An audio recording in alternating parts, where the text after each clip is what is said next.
செய்திக்குள்ளே போகிறோம். நீங்கள் கஷ்டப்படுறத ஆண்டவர் பார்க்கல நினச்சிக்காதீங்க. உங்களுடைய ப்ராப்ளம், உங்களுடைய கஷ்டங்கள், உங்களுடைய துக்கங்கள், உங்களுடைய பாரங்கள், உங்கள் கண்களுக்கு யுத்தம் நடப்பது தெரியாது. ஆனால் யுத்தம் உங்களுக்காக எனக்காக நடந்து கொண்டு தான் இருக்கிறது. அந்த யுத்தத்தில் ஆண்டவராகிய தேவன் உங்களோடு கூட என்னோடு கூட இருக்கிறார். அவர் உங்களை விட்டு விலகுவதும் இல்லை, உங்களை கைவிடுவதும் இல்லை. ஆகவே பிரியமான தேவச்சனமே, உன் பக்கத்தில் நின்று அவர் யுத்தம் செய்கிறதா, ஆனால் உங்கள் கண்களுக்கு தெரியாமல் இருக்கலாம். நீங்கள் இங்கே வரீங்கன்னா எவ்வளோ கஷ்டம் இருக்கும், எவ்வளோ சர்ச்சை தாண்டி நீங்கள்லாம் வரீங்க. சர்ச்சா இல்லை, சர்ச்சை எங்கே வேணாலும் இருக்குது. ஆனால் எந்த இடத்துல தேவனுடைய வல்லமை, தேவனுடைய விடுதலை உங்களுக்குள்ள இருக்கோ அங்கே நீங்கள் வரும்பொழுது கர்த்தர் அந்த வாரம் முழுதும் கர்த்தர் இந்த வார்த்தையின்படி கர்த்தர் உங்களை ஆசீர்வதிப்பார். ஆகவே உங்களுக்கும் எனக்கு மாத்திரம்தான் இந்த போராட்டம். ஐ ஆம் அலோன் லார்ட், ஐ ஆம் அலோன், நான் தனியாக இருக்கிறேன் அப்படின்னு சொல்கிறீங்களா?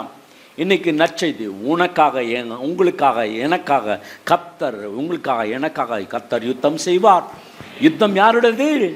கர்த்தருடையது. நிறைய பேத்துக்கு நமக்கு தெரியல, யுத்தம் நம்மோடதுன்னு சொல்லிட்டு நம்ம எடுத்து போராடிட்டு இருக்கிறோம். நோ நோ நோ நோ, யுத்தம் கர்த்தருடையது. ஆண்டவர் உங்களுக்கு யுத்தத்தை நடத்தி கொடுக்குற தேவனாக இருக்கிறார். குடும்பத்தில் பிரச்சனை, வேலையில் பிரச்சனை, எல்லாத்துலேயும் பிரச்சனை இருக்கும் என்று சொன்னார். உங்களுக்கு முன்னாடியே அவர் போய் எல்லாவற்றையும் சரி செய்து கொடுக்குற தேவன். ஆமே, நீங்கள் ஜெபம் பண்ணப்போ எப்படா அவன் ஜெபம் பண்ணுறான் அதுக்கப்புறம் நம்ம போகலாம் அப்படின்னு பார்க்குற தேவன் அல்ல.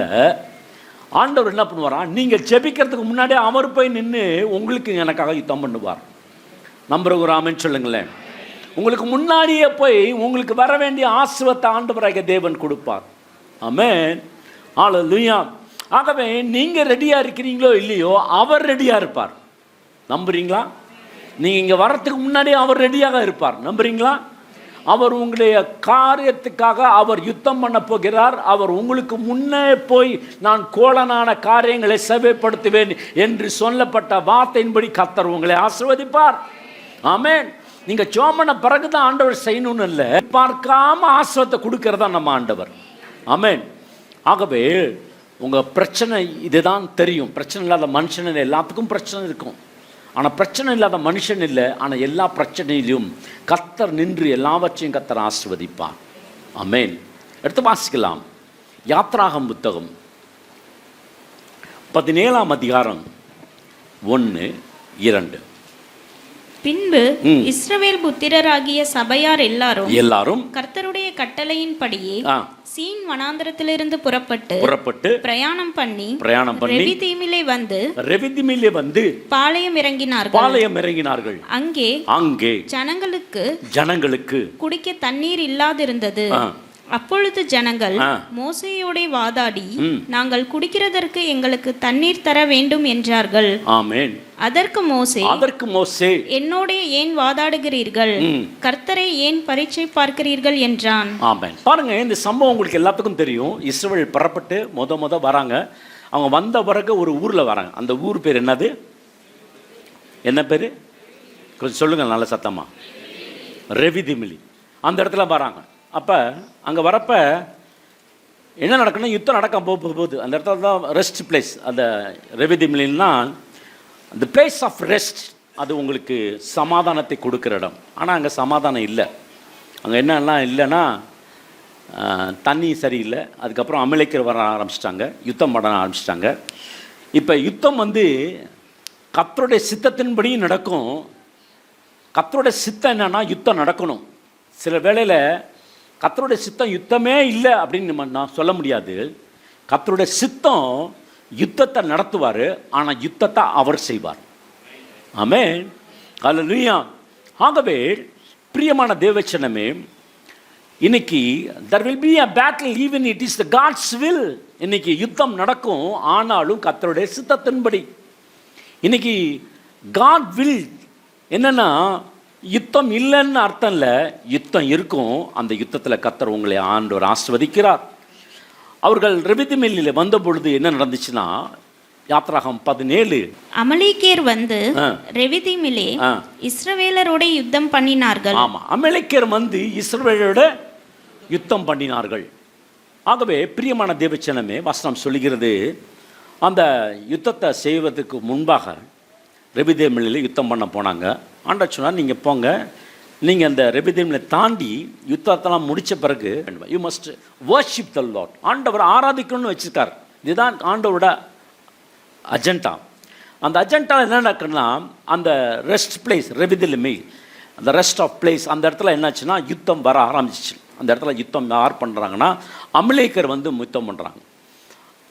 பிரியமான தேவச்சனமே, இந்த அமலேக்கர் யுத்தம் பண்ணும்பொழுது when you are advancing, நீங்கள் முன்னேறி போய் கொண்டே இருக்கிறீங்கன்னு வச்சுக்கோங்களேன், நீங்கள் நல்ல ஜெபம் பண்ணிட்டே இருக்கீங்கன்னு வச்சுக்கோங்களேன், நீங்கள் நல்ல ஊழியம் செய்து கொண்டே இருக்கிறீங்கன்னு வச்சுக்கோங்களேன், நீங்கள் ஆண்டவருக்காக பிரகாசிக்கிறேன்னு வச்சுக்கோங்களேன், உங்களுக்கு யுத்தம் உண்டு.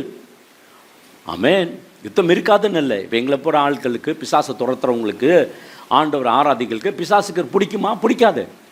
எப்படியாவது என்ன பண்ணுவான்? யுத்தத்தை நடத்த. சரீரத்தில் பாடுகள், உபத்திரங்கள், வேதனைகள், கஷ்டங்கள் எல்லாரும் எங்களுக்கு வந்து கொண்டு தான் இருக்கிறது. எல்லாம் எங்களுக்கு வந்துட்டு இருக்குது. ஒரு நாளும் சுகமான இருக்கிற ஒருவேளை சரீரத்தில் பலவீனங்களாக இருக்கலாம், இல்லை ஒருவேளை சண்டை வேறு விதத்தில் அதிலாக இருக்கலாம், இல்லை குடும்பத்தில் குழப்பம் இல்லாமல் இருக்கலாம், அவருடைய ஊழியத்தில் பிரச்சனைகள், குழப்பத்தலாம். பிசாசோட வேலை என்னன்னா மூணே வேலை தான். மூணே வேலை. என்ன வேலை? திருடவும், கொல்லவும், சொல்லுங்கள். இதை ஆரம்பத்துலேருந்து செஞ்சவன் இன்ன வரைக்கும் செஞ்சிட்ருக்கான். அவன் அதில் மாறவே இல்லை. எந்த பிசாசாவது மனம் திருப்பிக்காங்க? மனம் திரும்ப தான் போதுமே, முடிஞ்சு போச்ச மேட்ரு இல்லை. ஆனால் அவன் அப்படி கீழே இறங்க மாட்டான். அவனுக்கு என்ன தெரியுமா? ப்ரைடு. நான் கீழே இறங்கணுமா?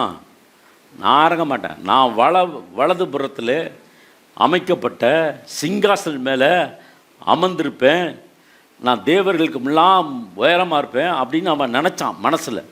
ஆண்டவர் உடனே தள்ளி விட்டார். பாவம் எங்கே ஆரம்பிச்சிச்சுன்னா முத பரலோகத்தில் தான் ஆரம்பிச்சிச்சு. அது என்ன பாவம் தெரியுமா? என்ன பாவம்? பெருமை. கொலை செஞ்செல்லாம் இல்லை, கெட்ட வார்த்தை சொல்லி திட்டினான்லாம் இல்லை. என்னது? ஆமாம், ஆண்டவர் என்ன தெரியுமா செஞ்சார்? பெருமைக்கு எதிர்த்து. பாவத்து கூட சொல்லலைங்க அவர். இது ஒன்று தான் ஆண்டவருக்கு பிடிக்காது. பெருமைக்கு என்ன பண்ணுங்க? ஆமாம், கர்த்தருக்கு கீழ்ப்படிங்க. ஆமென். ஆகவே பெருமை இருந்துச்சுன்னா அங்கே பிசாசு இருக்கான்னு அர்த்தம். பிரியமான தேவனே, when you are advancing, நீங்கள் முன்னாடி போய் கொண்டே இருக்கிறீங்கன்னா, devil doesn't want to waste his arrow. பிசாசு தன்னுடைய அம்பை வேஸ்ட் பண்ணணும்னு அவன் நினைக்கவே இல்லை. அவன் அம்பை விட்டானா கரெக்டாக உங்களை தட்டணும்னு வச்சுருப்பான். devil doesn't want to waste his arrow. when you are advancing, நீங்கள் முன்னேறி செல்றீங்க, ஜெபிக்கிறீங்க, ஆவியில் ஜெபிக்கிறீங்க, ஆண்டவருக்காக ஓடுறீங்க, இது ஒன்று தான் உங்களோட வாழ்க்கையில் ஆசீர்வாதமாக இருக்கணும். நான் கர்த்தருக்காக தெரிந்து கொள்ளப்பட்டவன், நான் தேவனுடைய ராஜ்யம் உங்களுக்குள்ளே வந்திருக்கிறது, தேவனுடைய ராஜ்யம் உங்களுக்குள்ளே வந்திருக்கிற அப்படின்னா கர்த்தர் உங்களை ஆஸ்வதிப்பார். நம்புகிறாமல் சொல்லுங்களேன். ஆகவே நம்ம எதுக்கு உருவாக்கப்பட்டோம் என்று சொன்னால், ஆண்டவருக்காக, ஆண்டவருக்காக ஊழியம் செய்யணும், தேவனுடைய ராஜ்யத்துக்காக ஊழியம் செய்ய வேண்டும். யாரை அவன் தாக்குவான்னு சொன்னால், those who are weak in the spirit, யார் பலவீனங்களாக இருக்கிறாங்களோ அவங்கள தான் முத அட்டாக் பண்ணுவான். நீங்கள் ஸ்ட்ராங்காக இருக்கிற வரைக்கும் உங்களை பிசாசை அட்டாக் பண்ண முடியாது. நீங்கள் அபிஷேகத்தில் நிறைந்திருக்கும் பொழுது பிசாசு உங்களை என்ன பண்ண முடியாது? அட்டாக் பண்ண முடியாது. ஆனால் எப்போ நீங்கள் ஜெபத்தை விட்டீங்கனோ அப்போ அட்டாக் பண்ண முடியும். இருக்கீங்களா? ஆமாம். எப்போ நீங்கள் ஜெபத்தை, when you are weak, Pavul சொல்றார், பலவீனத்திலே என் பலன் பூர்ணமாய் விளங்குவதாக. ஆகவே you must be strong in the holy spirit. நீங்களும் நானும் ஸ்ட்ராங்காக இருக்கும் பொழுது பிசாசு அட்டாக் பண்ணாலும் அது உங்களை வாய்க்காது. ஈவன் இஃப் இந்த ஆரோ உங்களுக்கு நேராக, அந்த அம்பு உங்களுக்கு நேராக வந்தாலும் உங்கள் மேலே படாது. ஆமென். ஹல்லேலூயா. மிகப்பெரிய ஒரு வார்த்தை நமக்குள்ளே இருக்கிறது. எத்தனை பேருக்கு தெரியும் தெரியல. 1 யோவான் 4:4 பிசாசுக்கு அப்பொழுது அவன் உங்களை விட்டு, உலகத்தில் இருப்போனும் எனக்குள் இருப்பவர் பெரியவர், உலகத்தில் இருப்போனும் எனக்குள் இருப்பவர் பெரியவர். நீங்கள் என்னைக்கு நினைக்கிறீங்களோ அன்னைக்கு நீங்கள் ஆசீர்வாதம்.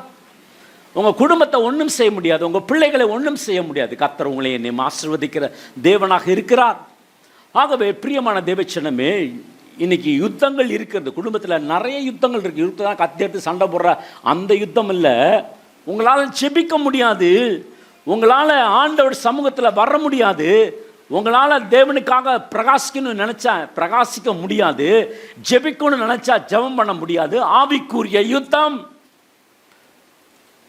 இன்னைக்கு சில பேருக்கு ஜெபிக்க முடியல. ஏன் தெரியுமா?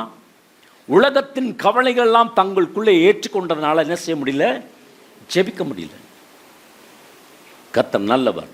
அவருடைய பிரசனம் உங்களுக்கு முன்பாக செல்லும். த ஃபைட், அந்த யுத்தம் நடக்கும்பொழுது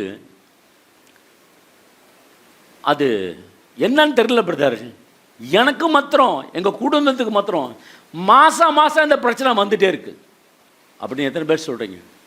எனக்கு மட்டும் இந்த யுத்தம் வந்து கொண்டே இருக்குது. உங்களுக்கு மாத்திரம் இல்லை, நான் எங்கே போனாலும் தேடி தேடி பிரச்சனை வருது. இருக்கீங்களா? ஆமென். ஆனால் அபிஷேகம் உங்களுக்குள்ள இருந்துச்சுன்னா நுகங்கள் என்ன பண்ணும்?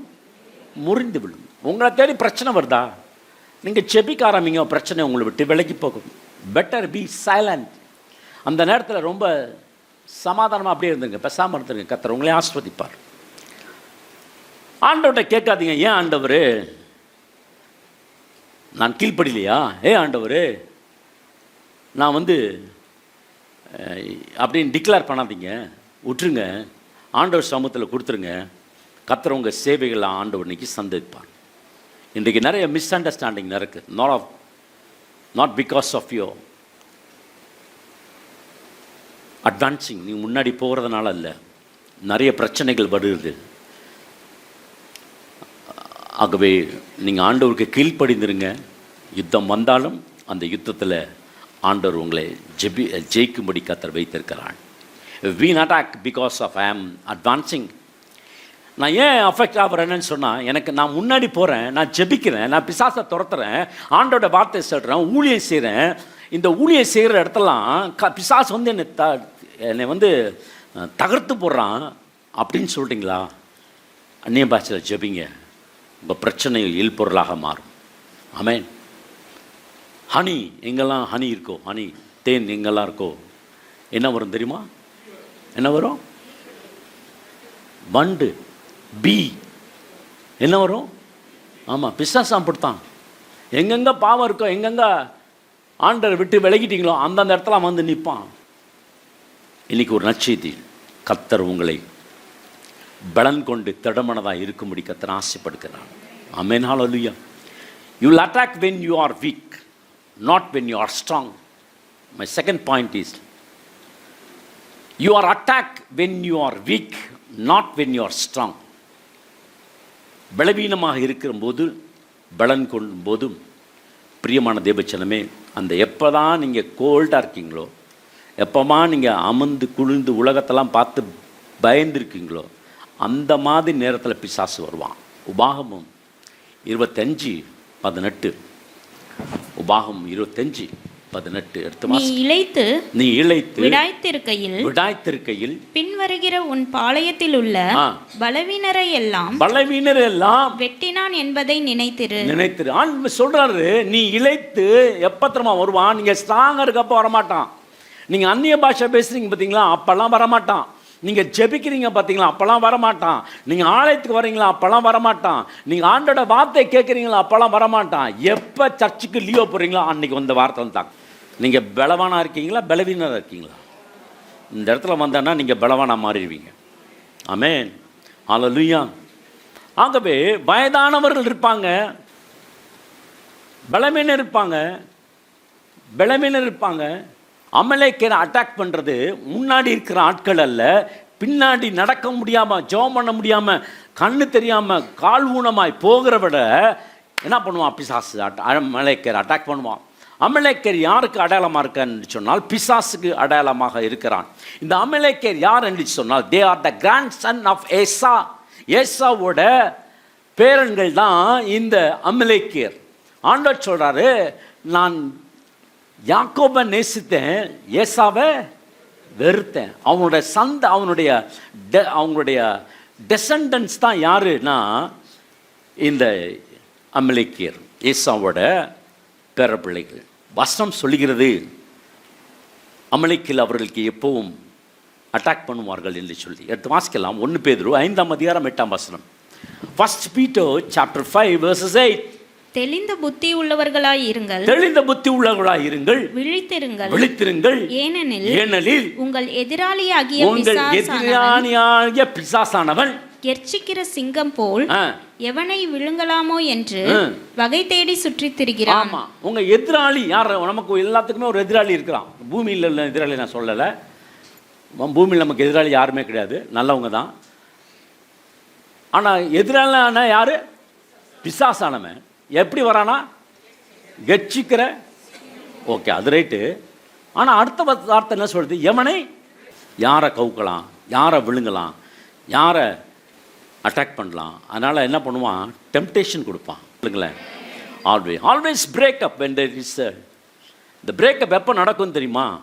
உங்களுக்குள்ள மனசு கஷ்டப்படுறீங்க பார்த்தீங்களா, வேதனைப்படுறீங்க பார்த்தீங்களா, அழுகுறீங்க பார்த்தீங்களா, ஐயோ நான் ஒன்றும் இல்லை எல்லாம் போயிடுச்சு அப்படின்னு நினைக்கிறீங்க பார்த்தீங்களா, கர்த்தர் உங்களை ஆஸ்வதிக்க போகிறார். இஸ்ரவேலுக்கு தேவன், ஆண்டவராகிய தேவன் ஒரு கற்பாறை இருந்துச்சு. ஆனால் அந்த கற்பாறைக்குள்ள என்ன இருந்துச்சுன்னா பெரிய ஆறு இருந்தது. அந்த கற்பாறையை மோசே அடித்தார். அதுலேருந்து என்ன புறப்பட்டு போச்சு? ஆமாம், வெறும் தண்ணி ஒரு பாட்டில் 2 பாட்டில் இல்லை, 6 புறப்பட்டு போச்சு. ஆமென். செங்கடல் 2ஆக பிளந்தது. நம்புறீங்களா? ஹல்லேலூயா. அதுக்கப்புறம் பார்த்தீங்கன்னா எரிகோவன் கோட்டை தகர்ந்து விழுந்தது. இதெல்லாம் அற்புதம், இதெல்லாம் நடந்தது. வானத்திலிருந்து மன்னா வந்தது. யோசித்து பார்த்தீங்களேன், மன்னா இப்படி, அதாவது தேவர்கள் உண்ணும், தேவ தூதர்கள் உண்ணும் மன்னாவை. ஏதோ கதை இல்லை, புராணம் இல்லை, it is not a story. தேவர்கள் உண்ணும், அதாவது தூதர்கள் உண்ணும் அப்பத்தை கொடுத்தாங்களாம். அந்த அப்பம் எப்படி இருந்துச்சுன்னா கொத்தமல்லி சைஸில் இருக்குமா, அதில் தேனில் இட்ட பணியாரம் போல. இப்போ எங்கேருந்து கொடுத்தாருன்னா வானத்திலேருந்து கொடுத்தார். குடிக்கிறதுக்கு தண்ணி எதுலேருந்து கொடுத்தாருன்னா பாறையிலேருந்து கொடுத்தார். ஆமென், ஹல்லேலூயா. சாப்பிடுவதற்கு காடைகள் கேட்ட ஆண்டவருக்கு, அவங்க மாம்சம் கேட்டாங்க, ஆண்டவர் காடைகள் கொடுத்தார். அந்த தேவன் நீங்கள் உங்களுக்கு கொடுப்பதை அவர் உங்களுக்கு எனக்கும் கொடுப்பது அதிக நிச்சயம். ஆமென். உங்களுக்கு எனக்கும் கொடுப்பார். ஏதோ மோசைக்கு மாத்திரம் இல்லை, உங்களுக்கு எனக்கும் கொடுப்பார். என் ஆண்டவர் சொல்ற, என் நாமத்தினால நீங்கள் எதுவும் கேட்கவில்லை, இப்பொழுது கேளுங்கள், உங்கள் சந்தோஷம் மிகுதியாய் பெற்றுக்கொள்வீர்கள். இதுவரைக்கும் நீங்கள் கேட்கல, இன்னைக்கு இயேசு நாமத்தில் கேட்டு பாருங்க, கர்த்தர் உங்களை ஆஸ்வதிப்பார். ஹல்லேலூயா. யாருக்கு ஆண்டவர் இந்த காரியங்களை கொடுப்பார்? Week in the spirit. உங்கள் ஆவியில் ரொம்ப துவந்து போயிருப்பீங்க பார்த்தீங்களா, அப்போ பண்ணுற ஜபம் வல்லமை உள்ள ஜபமாக இருக்கும். அந்த நேரத்தில் அழுதுட்டு இல்லாமல் கர்த்தாவே என்னை ரட்சியும் சொல்லுங்க, கர்த்தர் உங்களை ஆஸ்வதிப்பார். இன்னைக்கு படிச்சிங்களே சங்கீதம் 146, அதில் ஒரு வார்த்தை இருந்துச்சு. அப்போ ஆண்டவர் பிரபுக்களை நம்புவதை பார்க்கலாம் கர்த்தர் மேல் பற்றுதான் இருப்பது. ஆமென். கவர்மெண்ட்டை நம்பாதீங்க. இன்னைக்கு பார்த்தீங்கன்னா பீகாரில் கிட்டத்தட்ட மீட்டிங் நடந்து கொண்டு இருக்கிறது, கிறிஸ்டியன் மீட்டிங், பெரிய எழுப்புதல் நடந்து கொண்டு இருக்கிறது. வட மாநிலங்களில் கிட்டத்தட்ட ஒரு மீட்டிங்க்கு 5 லட்சம் கிறிஸ்தவர்களில் எல்லா புறஜாதிகள்லாம் வந்து 5 லட்சம் பேர் அந்த மீட்டிங்கில் கலந்து கொண்டார்கள் என்று சொல்லி நான் பார்த்தேன். அமெரிக்கா லெவலில் எழுப்புதல் உண்டாக நடந்து கொண்டிருக்கிறது. எல்லா நாடுகளிலும், போலாண்டில் தேவனோட மகிமை அப்படியே இந்த மேகம் இறங்கி வர ஆரம்பிக்கிறது. எப்படி இருக்கும் பாருங்க, இந்த சர்ச் வரப்போ இந்த சர்ச் ஃபுல்லாக அப்படி மேகம் இருந்துச்சுன்னா எப்படி இருக்கும்? க்ளோரி. ஆமே, அப்படிலாம் நினைக்கணுங்க நீங்கள். ஆமேன். அந்த மகிமை அப்படியே வரணும் நம்ம சர்ச்சில். ஆமேன். நீங்கள் அங்கேருந்து வரும்பொழுது ஜெபிச்சுட்டு வரணும்.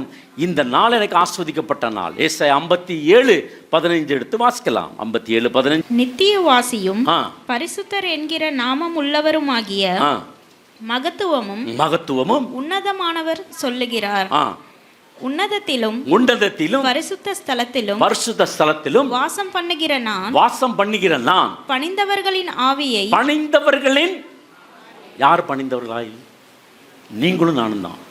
ஆண்டவர் சமூகத்தில் வந்து உங்களை தாழ்த்தி, ஆண்டவரே என்னால் முடியாது, ஆண்டவரே என்னை மன்னிச்சிருங்க அப்படின்னு சொல்லும்பொழுது, பணிந்தவர்களின் ஆவியை உயிர்ப்பிக்கிறதற்கும் நொறுங்கினவர்களின் இருதயத்தை உயிர்ப்பிக்கிறதற்கும் நொறுங்குண்டு பணிந்த ஆவியிடத்திலும் வாசம் பண்ணுகிறார். அங்கதான் இருப்பார் ஆண்டவர். நீங்க வேதனையா இருக்கீங்களா, கஷ்டப்படுறீங்களா, பாடுகளோடு இருக்கீங்களா, இன்னைக்கு ஒரு நற்செய்தி, அங்கதான் அவர் வாசம் பண்ணுவார். உங்ககிட்ட தான் அவர் வாசம் பண்ணுவார். அல்லேலூயா. இன்னைக்கு நிறைய வேளையில் டெம்டேஷன் வரும். நீங்கள் சர்ச்சுக்கு போகலாமா வேணாமா, வீட்டில் இருந்துடலாமே. நீங்கள் அப்படியே வீட்டில் இருந்துட்டீங்கன்னு வச்சுக்கோங்களேன், அந்த வார்த்தைக்குரிய ஆசீர்வாதத்தை இழந்து போயிடுவீங்க. ஆமாம், போர்த்திபா மனைவி அழைக்கிறா, அவன் என்ன பண்ணிட்டான்? ஓடி போயிட்டான். அதனால் ரெசிஸ்ட் த டெம்டேஷன். ரெசிஸ்ட் த டெம்டேஷன். ஆண்டவர் பிசாசை கூட சொல்லலை அப்படி. டெம்டேஷனை வந்து என்ன பண்ணுவார், நெல் அப்படின்னு சொல்லி நிறுத்து. இந்த யுத்தத்தில் நடக்க போகிறது, நான் சொன்னேன் இஸ்ரேல் மக்கள் 30 லட்சம் பேர் வராங்க. அவங்களாம் எங்கே போகிறாங்கன்னா கானான் தேசத்துக்கு போகிறாங்க.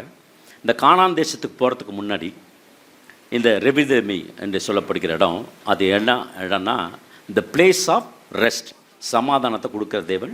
அங்கே இருங்கன்னு ஆண்டவர் சொல்லலை. அங்கே என்ன இருந்துச்சுன்னா, இந்த சீன் வனாந்தரத்தில் என்ன இருந்துச்சுன்னா 12 நீரூற்றுகள் இருந்துச்சு, 70 பேரிச்சம்பழம் மரம் இருந்துச்சு. அங்கேயே அவங்க ஸ்டாண்ட் பண்ணியிருக்கலாம். பட் அது இல்லை, அவங்க புறப்பட்டு போக வேண்டும்.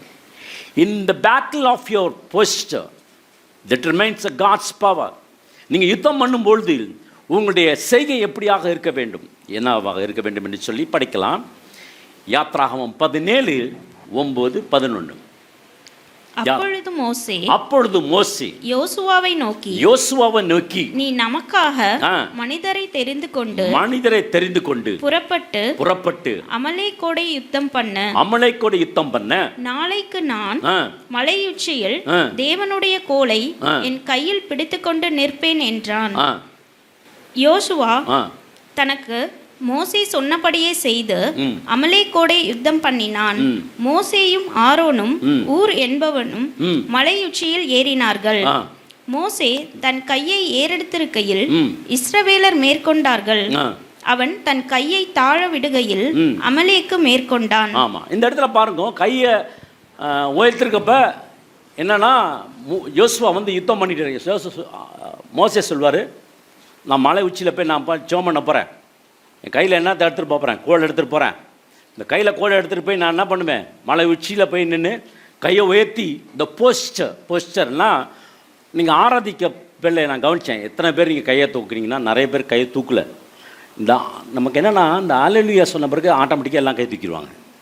இன்றைக்கும் பார்த்தேன் அப்படி தான். ஹல்லேலூயா அப்படின்னு சொன்னேன்னே ஹல்லேலூயா ஹல்லேலூயா அப்போ தான் கை உயரும்.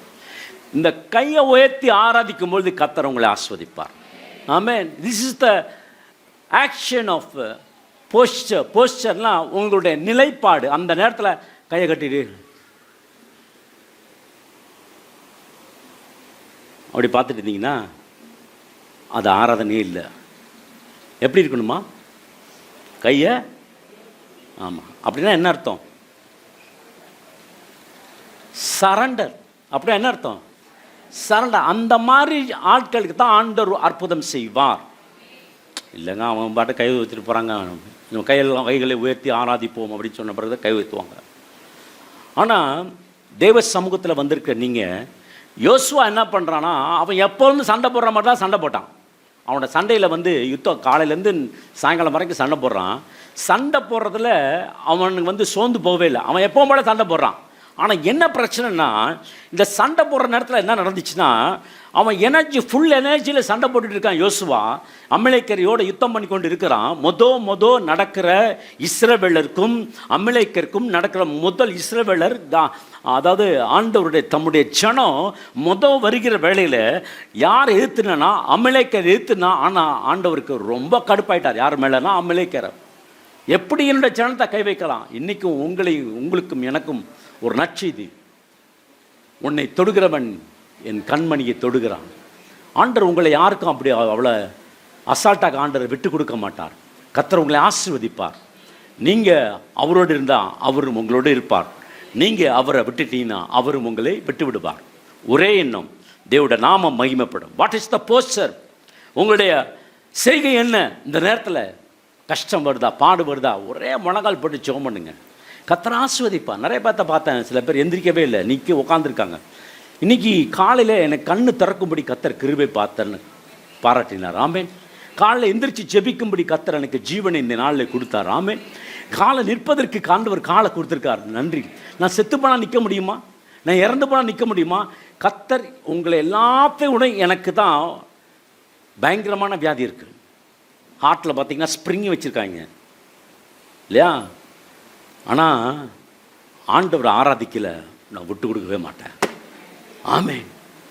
அப்படி விட்டு வைராக்கியம் உங்களுக்குள்ளே இருக்க எனக்கு இருக்கும்னு சொன்னால் கர்த்தர் ஆசீர்வதிப்பார். நீங்கள் நல்லா பேசுகிறேன் உங்கள்கிட்ட, ஆனால் உள்ளுக்குள்ளே என்ன இருக்குன்னு தெரியாது.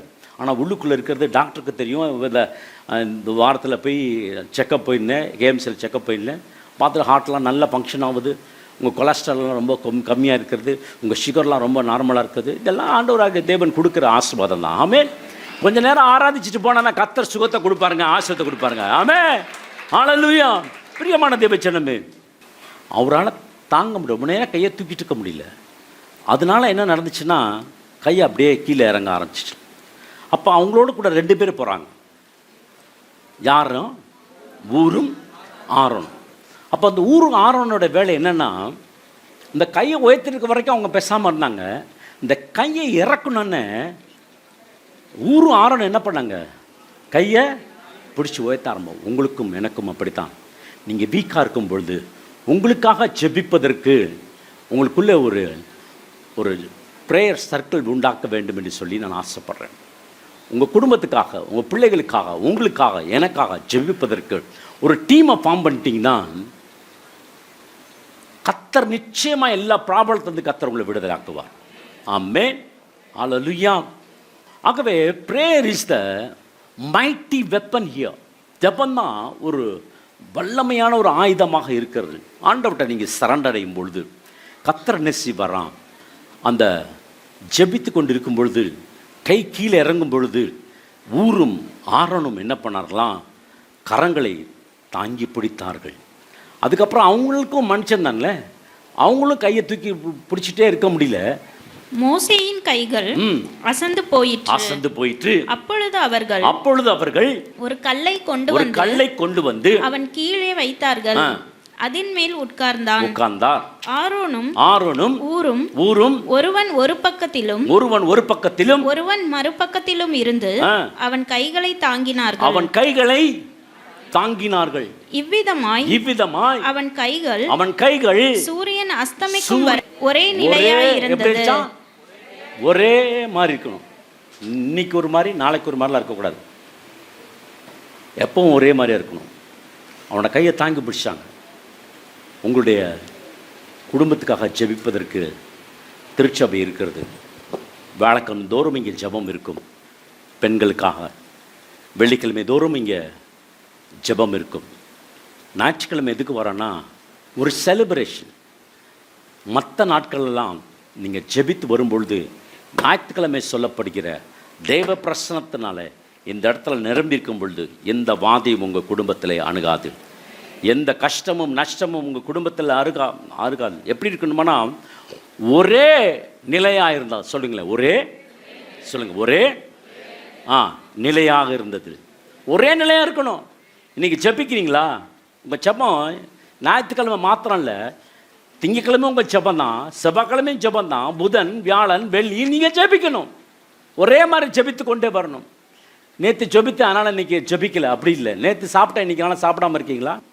உங்கள் ஜெபம், என் ஜெபம் யாருக்காக இருக்கணும்னு சொன்னால் அழிந்து போகிறவர்களுக்காக ஜெபிக்கணும். இதுதான் ஒரே மைண்டில் இருக்கணும் ஒரு கிறிஸ்தவர்களுக்கு. எங்கெங்கெல்லாம் ஓடுனீங்களோ அங்கெல்லாம் ஓடுங்க. தேவனிடத்தில் யார் யாருக்காக அறிவிக்கப்படலாம் அங்கெல்லாம் போய் சொல்லுங்கள். கர்த்தர் உங்களை ஆசீர்வதிப்பார். ஆமென். ஹல்லேலூயா. ஊரும் ஆரோனும் செய்தது என்ன தெரியுமா? இஸ்ரவேலினுடைய 30 லட்சம் படைகள், 30 லட்சம் பேர்த்துக்கு யோசுவா யுத்தம் பண்ணி கொண்டிருக்கான். ஒரு ஆள் யுத்தம் பண்ணிக்கிருக்கான் யோசுவா. எப்போ கை கீழே இறங்குதோ அப்போ என்ன பண்ணுறாங்களா, அம்பிளைக்கர் மேற்கொள்கிறாங்க. நீங்கள் எப்போ ஜெபத்தை விட்றீங்களோ பிசாசு உங்களை அட்டாக் பண்ணுவான். நீங்கள் எப்போ வேதம் வாசிக்கிறத நிறுத்துறீங்களோ அன்னைக்கு பிசாசு உங்களை ஆளுகை செய்வான். நீங்கள் என்னைக்கு வீக்காக இருக்கிறீங்களோ அன்னைக்கு பிசாசு உங்களுக்கு மேலே முறியடிப்பான். நீங்கள் என்னைக்கு ஸ்ட்ராங்காக இருக்கீங்களோ நீங்கள் அவனுக்கு எதிர்த்து நிற்பீர்கள். அல்லேலூயா. இந்த வான மண்டலத்தில் பொல்லாத ஆவிகள் சேனைகள் நமக்கு என்ன உண்டா? போராட்டம் உண்டு. வசனம் சொல்லுகிறது. எபேசியர் 6:10 நீங்க படிச்சீங்கன்னா இந்த வசனம் சொல்லுது, கர்த்தரோடும் சத்துவத்தின் வல்லமையிலும் பலப்படுங்க, மாம்சத்தோடும் ரத்தத்தோடும் அல்ல அப்படின்ட்டார். மாம்சத்தோடும் ரத்தத்தோடும் அல்ல. அதுக்கப்புறம் என்ன சொல்றாரா? துரைத்தனங்களோடும் அதிகாரங்களோடும் இப்பிரபஞ்சத்தின் அந்தகார லோக அதிபதிகளோடும் வான மண்டலத்தில் உள்ள பொல்லாத ஆவிகளில் சேனையோடு நமக்கு, நல்ல கவனிங்க, ஏன் பிரதர், ஏன் சிஸ்டர், ஏன் பாஸ்டர் எனக்கு வருது? இந்த போராட்டம் இருக்கு. இந்த போராட்டம் 4 வகையான 4 folds of satanic kingdom, சாத்தானின் 4 வகையான fold, அந்த அடுக்கு என்னன்னு சொன்னா, முதலாவது சொல்றார் மாம்சத்தோடு ரத்தத்தோடும் இல்ல. பிரதர் சிஸ்டர் சொல்றீங்க, அது இல்ல, துரைத்தனங்களோடும் அதிகாரங்களோடும் இப்பிரபஞ்சத்தின் அந்தகார லோக அதிபதிகளோடும் வானமண்டலத்துள்ள பொல்லாத ஆவிகளின் சேனைகளோடு நமக்கு என்ன உண்டு? நீங்க என்னைக்கு ரட்சிக்கப்பட்டீங்களோ அன்னைக்கு இந்த போராட்டம் வரும்.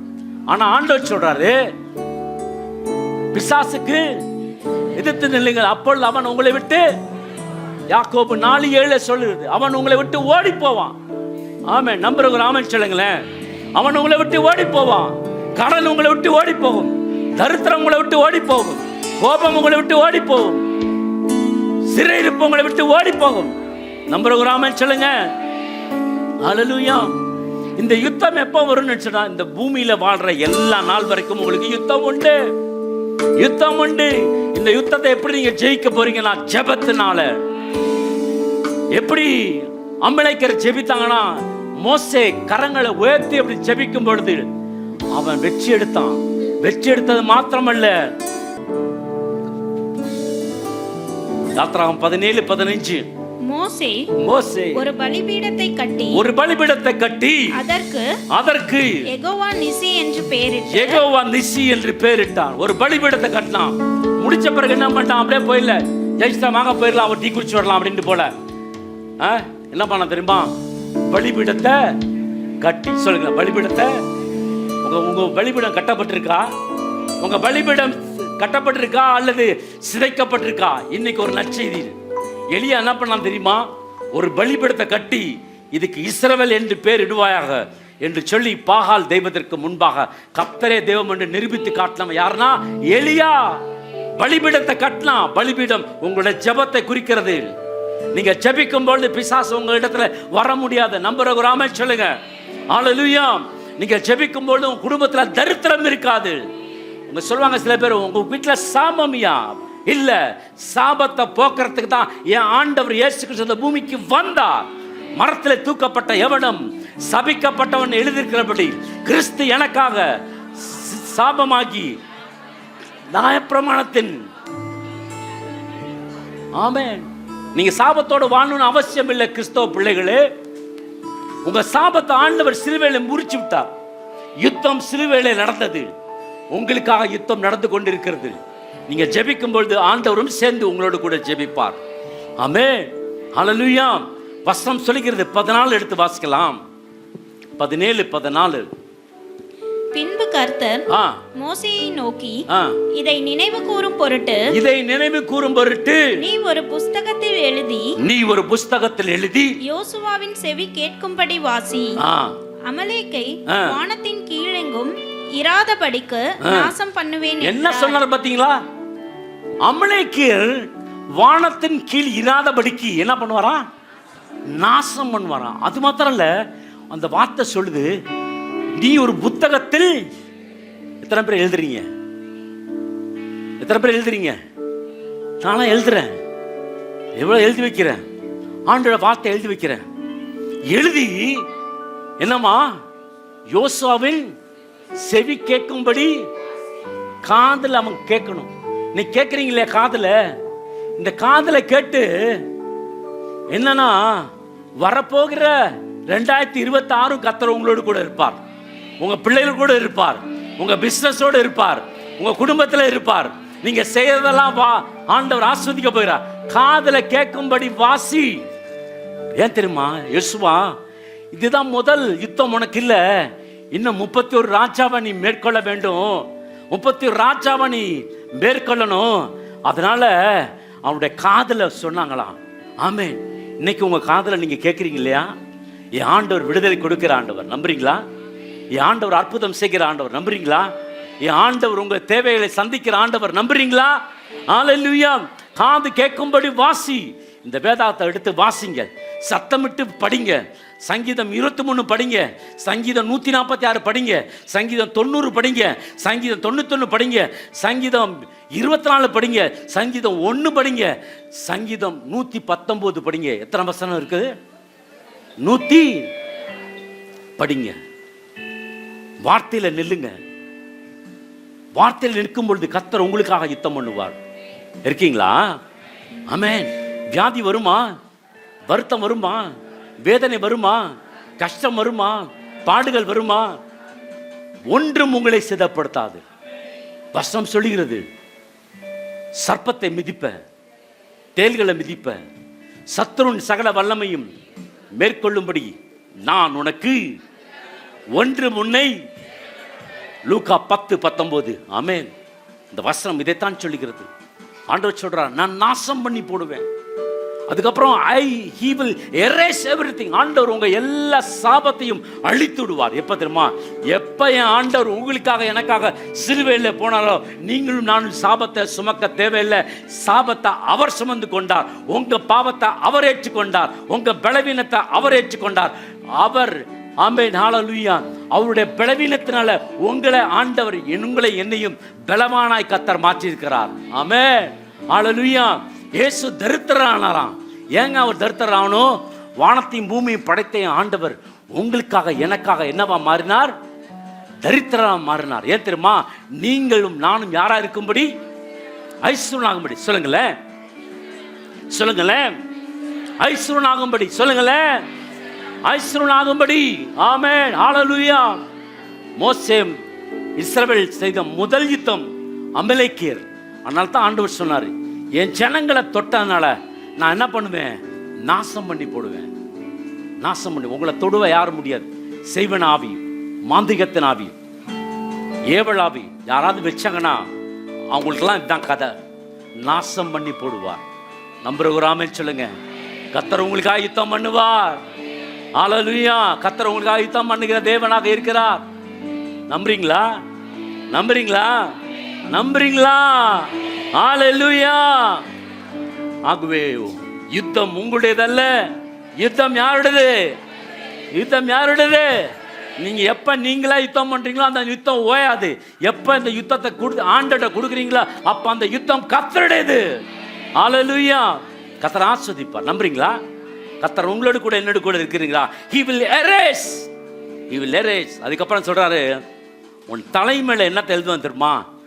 ஜெகோவா நிசி. அப்படின்னா என்ன? வெற்றி கொடி. ஆமென். நீங்களாம் வெற்றி சிறந்தவர்கள். நீங்க தோல்வி அடைந்தவர்கள் அல்ல. நீங்களாம் யாரு? வெற்றி சிறந்தவர்கள். நீங்களாம் யாரு? சொல்லுங்க. நீங்க நான்லாம் யாரு? நான் சொல்வேன், நான் வெற்றி சிறந்திருக்கிறேன். ஹல்லேலூயா. எப்படி அந்த வெற்றி? சும்மா உங்களுக்கு மாத்திரம் வெற்றி இல்லை. நீங்க இயேசுகிட்ட வந்துட்டீங்கனால தலைமுறை தலைமுறை தலைமுறை தலைமுறை தலைமுறை உங்க குடும்பத்துல வெற்றி வந்து வந்து சேர. ஆமென். தலைமுறை தலைமுறை. நீங்க பார்க்கறத ஒரு தலைமுறை பார்ப்பீங்க, 2 தலைமுறை பார்ப்பீங்க, 3 தலைமுறை பார்க்கிறீங்க. ஆனா என் ஆண்டவர் சொல்லுகிறார், 1000 தலைமுறை வைக்கும் கர்த்தர் உங்களை விசாரிக்கிற தேவன். ஆமென், ஹல்லேலூயா. கர்த்தர் நல்லவர்.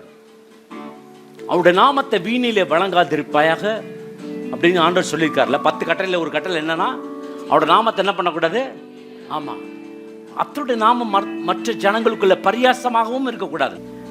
யூதாஸ்காரியோத்து சொல்றான், ஆல்பஸ்டர் அந்த தைல குப்பியை உடைச்சி இயேசுவோட பாத்திர தடவி தன் கண்ணீரால அப்படியே அதை நனைத்து தன் தலைமுடினால அப்படியே ஆண்டவருக்கு ஆராதனை செய்யும் பொழுது யூதாஸ்காரியோத்து சொல்றான், வீணான காரியா, இதை வித்து என்ன பண்ணலாம்?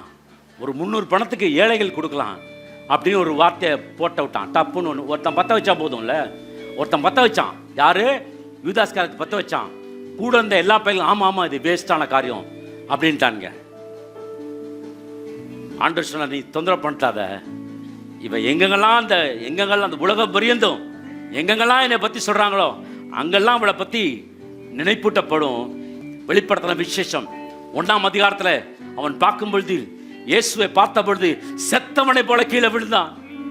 கர்த்தருடைய நாளிலே நான் ஆவிக்குள்ளாய் மாறினேன், மரித்தேன், ஆனாலும் ஆமென், ஹல்லேலூயா. உங்க காரியம் மரித்து போகாது, இன்றைக்கு ஜீவன் பெறும். நம்புற ஒரு ஆமென் சொல்லுங்க. உங்களுடைய யுத்தம் உங்களுடையது அல்ல, உங்களுடைய யுத்தம் கர்த்தருடையது. ஆனா மோசே ஆண்டவருக்கு ஒரு பேர் கொடுத்தான், யெகோவா நிசி. ஆகார் பேர் கொடுத்தான், நீர் என்னை காண்கிற தேவன். மோசே ஒரு பேர் கொடுத்தான், என்ன தெரியுமா? யெகோவா சைரே, கர்த்தருடைய பர்வதத்திலே பார்த்து கொள்ளப்படும். இன்னைக்கு உங்களுக்கும் எனக்கும் ஆண்டவர் பேரை வைக்கிற ஜனங்களாக இருக்க வேண்டும்.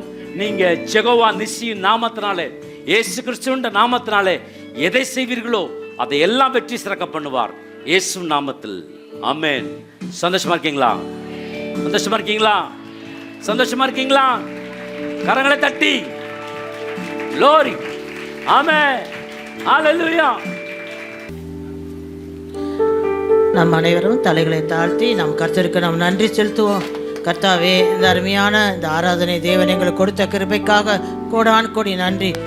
ஆண்டவரே, கடந்த நாட்களில் நீங்கள் நடத்தி கொடுத்த திருமண வைபவங்களுக்காக நமக்கு நன்றி. நல்ல கால சூழ்நிலை கொடுத்த ஆண்டவரே, அருமையான மகனை நீங்கள் எங்களுக்கு கொடுத்துருக்கிறீங்க. அதற்காக கோடான் கோடி நன்றி செலுத்துகிற ஆண்டவரே. அநேக உள்ளத்தினுடைய ஜெபத்துக்கு நீங்கள் பதில் அளித்திருக்கீங்க, கோடான் கோடி நன்றி செலுத்துகிறோம் ஆண்டவர். இந்த நாளின் ஆண்டவரே, ஒர்ஷிப் பகுதியை தேவன் நீங்கள் ஆசீர்வதிச்ச ஆண்டவரே, எங்களோடு இடைப்பட்ட கிருபைக்காக உமக்கு நன்றி சுவாமி.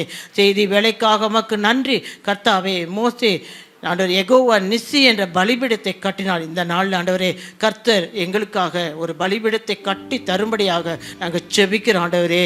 கர்த்தர் பராக்கிரமசாலி போல புறப்பட்டு யுத்த வீரர் போல வைராக்கியம் மூண்டு முழங்கி கர்ச்சித்து தங்கள் சத்துருக்களை மேற்கொள்வார் என்ற வார்த்தைப்படி ஆண்டவரே, ஆண்டவரே, கர்த்தருடைய கை தலைமுறைக்கு ஆண்டவரே அமலேக்குக்கு விரோதமாக இருந்தது போல இந்த நாளில் கர்த்தர் எங்களை எதிர்த்து நிற்கிற எல்லா காரியங்கள், பலவீனங்கள், வியாதிகள், பிசாசின் வல்லமைகள் எல்லாவற்றைக்காக ஆண்டவரே நாங்கள் செபிக்கிற சுவாமி. வெற்றியை கொடுங்க ஆண்டவரே. யுத்தத்தை நீங்கள் நடத்துவதற்காக உமக்கு நன்றி ஆண்டவரே. எங்கள் வாழ்க்கையின் இந்த நாளில் யெகோவாவின் வெற்றி கொடி, ஜெய கொடி, யெகோவா நிசியின் கொடி எங்கள் வாழ்க்கையில ஏற்றப்படுவதற்காக உமக்கு நன்றி செலுத்துகிற சுவாமி. நன்றி ஆண்டவரே, நன்றி ஆண்டவரே. நீர் வெற்றி தந்ததுக்காக உமக்கு நன்றி செலுத்தி உடைய பாதத்தை வணங்கி முத்தம் செய்து ஜெபிக்கிறோம் ஜீவனுள்ள நல்ல சுவாமி. ஆமேன், ஆமேன், ஆமேன். ஜெப தேவைக்கு 9894913619.